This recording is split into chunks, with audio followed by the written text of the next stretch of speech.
Now here is Mr. Wiley Brooks, who stopped eating 17 years ago, claiming that all the elements we need to survive are in the air and an occasional glass of fruit juice. This is called Breatharianism, and if it sounds hard to swallow, we're going to find out now from the man who knows. Would you please welcome Mr. Wiley Brooks? Here he is. Wiley, welcome to our show. Thank you. I want to ask you something. You haven't eaten for 17 years. You have not had a sandwich, a hamburger, hot dog, pretzel, a piece of roast beef, fish, vegetables, nothing for 17 years. Right. Well, let me explain what breatharianism is first, if I might. Breatharianism But you haven't eaten for 17 years right, as we know it. Right. I don't eat, yes. Breatharianism is a philosophy that believes that the human body, when it's in perfect harmony with itself and nature, is a perfect breatharian. Now, all of the constituents that we need is taken from the air we breathe. And the fact is, there is only one thing that keeps the human body alive, and that is breathing. The food that we take is the same as any other thing we take into the body, as it becomes a habit. In other words, eating is an acquired habit, just like drinking alcohol or smoking cigarettes. Mm-hmm. Well, does that mean that when a baby is born, you don't have to give it anything to eat, no milk or anything? No, that would only work if the mother was a breatharian. Because we don't come into the world as breatharians from mothers that are breatharian, before we even get started, our blood is poisoned. You see, we already start at a disadvantage when we're born.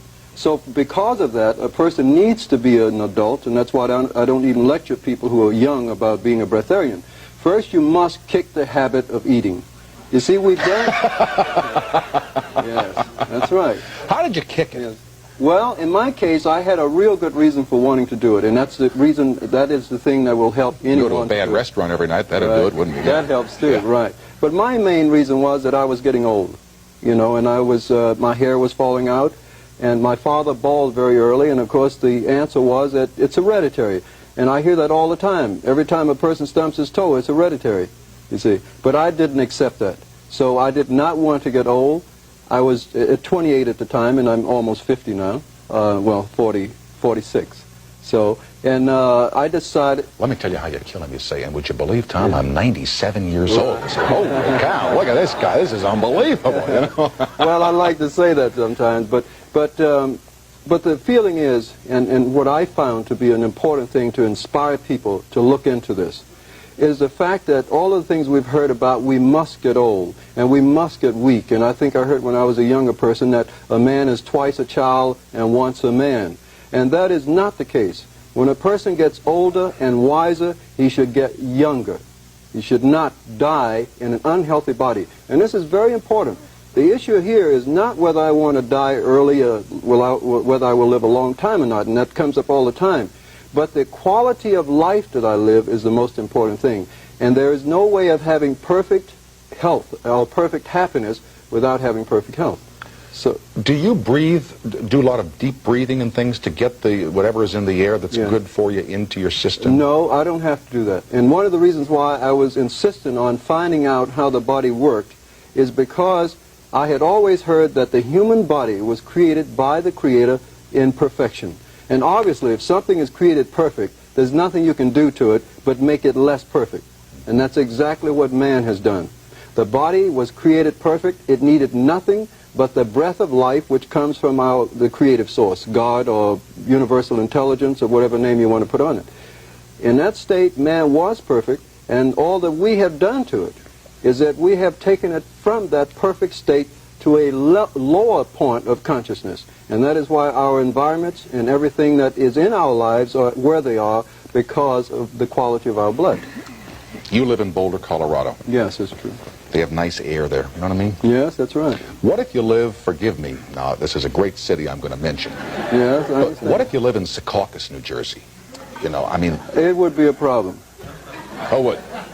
I think it would. Now, maybe I'm not right. I shouldn't say that so directly because I'm not too sure about Secaucus. But I know there are a lot of industrial plants in Jersey, right? Yes, sir. And that would be a problem. And that is one of the major problems. But clearing up the problem does not happen by trying to do it from the outside. It must be done from the inside. Man's environment is the direct representation or the reflection of what man is himself. So actually, to clear up our environment is necessary to clear up the blood of the people. You see, A breatharian is probably more concerned with the air than a person who's eating everything. How many breatharians are there in this country, would you say? I don't know of that many. I know of several people that have, for instance, there was a young lady who stopped eating when she was 9 years old, and she didn't eat anything for 10 years. And there are other people that are at varying degrees of breatharianism, you see. So there's another thing that's... I've got to ask you this one on the air. And you're asked it all the time. Right. We read that the hunger strikers in Belfast died. Right. You're living. What's the That's right. difference? What's the difference? The difference is, very importantly, they wanted to die. And I get this in my lectures all the time, and people do not realize there is a big difference in a man stopping to eat who's trying to kill himself and a person who's not eating because he's trying to improve his health. You see? That is the difference. Health is the thing here. Breatharianism just happens to be a word that seems to be new, but it's been around as long as man has been here. But man has a choice of eating or not eating. I am not against eating, and one of the things I'd like to point out right away is I don't recommend fasting. Now, I know everybody thinks they should run out and stop eating, and I don't recommend that, because that is not the way to do it.